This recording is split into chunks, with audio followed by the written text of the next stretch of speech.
La historia está en todas partes y, por tanto, hay muchos medios que tamizan ese trabajo de los historiadores. No solo, y ni mucho menos, la historia que procede del trabajo del historiador profesional. Está en los medios de comunicación de masas, en los distintos medios, en las artes y en la literatura, en los procesos judiciales, especialmente aquellos que tienen un gran relieve internacional, en la memoria de hechos recientes, pero no solo traumáticos, otros no, por ejemplo, la transición en España, en la escuela, en los museos, en los monumentos, en los espacios urbanos, como decía Nicola Galerano, en las numerosas conmemoraciones de hechos históricos de distinto carácter y entidad en el marco de los más diversos grupos e instituciones, estados, naciones, regiones, universidades, partidos, sindicatos, entidades empresariales, asociaciones culturales, en las intervenciones de los políticos, en los discursos de los miembros del Gobierno a la hora de justificar medidas trascendentales de política interior, piense en la reforma educativa en España, o exterior, la intervención en la guerra de Irak, en la vida local de los ayuntamientos, en la cultura del ocio y del entretenimiento. Yo vengo de una zona, Valencia, donde existe un parque temático, Tierra Mítica, que seguro que muchos de ustedes lo conocen, no solo porque es un parque temático, sino por otras cosas, cuyo lema era «La diversión es la historia». Pero también la propia obra de los historiadores, y no solo de los historiadores de quienes se pasan por tales, a veces se convierte en un gran éxito de público. Pues bien, saber cómo llega esa historia a mucha gente y a través de los correspondientes filtros me parece una cuestión de primer orden. Por sus repercusiones sociales y políticas, pero también porque obliga a replantearse no pocas cosas de su oficio. La dificultad de dar respuesta a esa situación me parece también otro hecho digno de tenerse en cuenta. Los historiadores no han quedado ni mucho menos al margen de esta nueva situación. Participan, intervenimos en el espacio de lo público, en los medios de comunicación, en los actos conmemorativos, en los debates políticos, en los procesos judiciales, con ciertas reticencias, piensa en el caso francés. Aprovechan unas veces para dar a conocer sus investigaciones, otras para dar opiniones que se hacen pasar a veces por historia de expertos, verdad histórica, hechos objetivos. Por su parte, el presentismo, el hambre de actualidad, de inmediatez, de novedad, de acontecimientos que entran de repente en la escena y se borran pronto en esa memoria corta de las sociedades contemporáneas, actúa en contra de una historia crítica, reflexiva, lenta, de larga duración,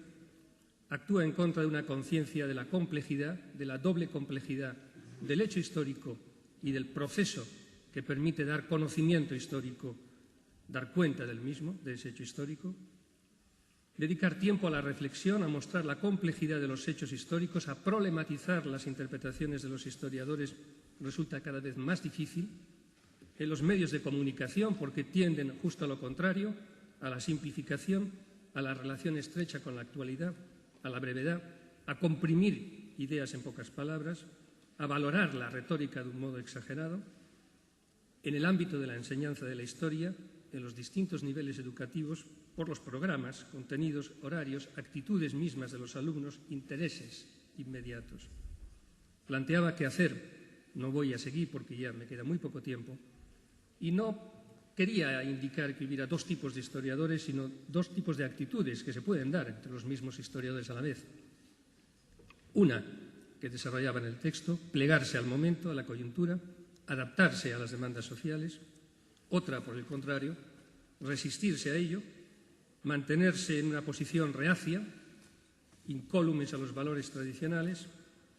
y creía que al menos se podía abrir un camino intermedio, equidistante, de esa marginación o de esa adaptación sin más a la coyuntura, que por un lado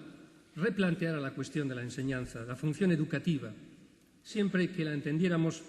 como algo que no queda reducido a la escuela o a la universidad y que obligue también a un profundo replanteamiento de una situación que yo tengo la impresión que es una situación en la que cada vez crece más la separación entre nuestra manera de concebir la enseñanza de la historia y los intereses y las expectativas de los jóvenes y los adultos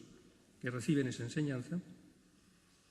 Cuestionaba los grandes proyectos educativos con fines políticos, cívicos o culturales y pretensiones uniformizadoras y a larga duración en el futuro, porque cada vez encajan menos con el momento actual, pero aunque cuestionaba eso, esa uniformidad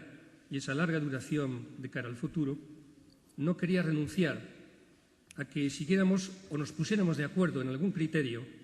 para proporcionar formación histórica de otro tipo, en vez de la indigesta y descoordinada suma de informaciones y conocimientos sobre asuntos múltiples y diversos que horroriza o deja indiferentes, con razón, a los alumnos y engorda de un modo exagerado los programas y los planes de estudio. En segundo lugar, algo más difícil, como reconducir una situación en la que el espacio de lo público está sin duda dominado por los medios de comunicación, mucho más que por la escuela,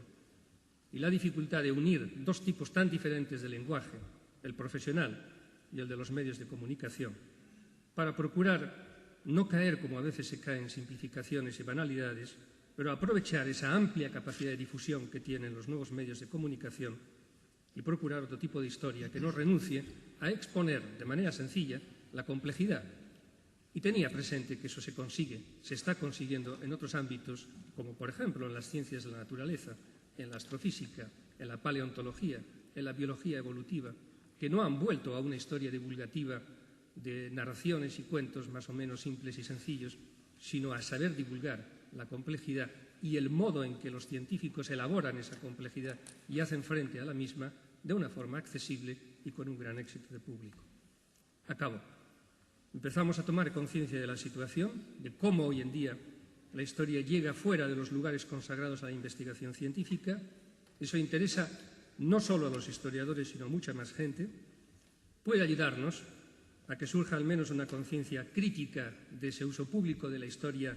mientras nos aclaramos acerca de cómo unir en un concepto de historia una nueva realidad y un nuevo modo de reflexión. Ya saben ustedes que eso se unió en el concepto moderno, que estudió también Koselleck en el siglo XVIII y ha quedado completamente cuestionado y en crisis en este final de centuria. Y todo ello, creo, y con ello concluyo, obliga a revisar los pilares básicos de la disciplina, el papel de la enseñanza, de la investigación, de la divulgación, así como las maneras habituales de intervención de los historiadores en el ámbito público, en definitiva, a replantearse muchas cosas en relación con la historia y con el trabajo de historiador. Bien, he terminado contando con el cuarto de hora que me correspondía y además creo que... Muchas gracias.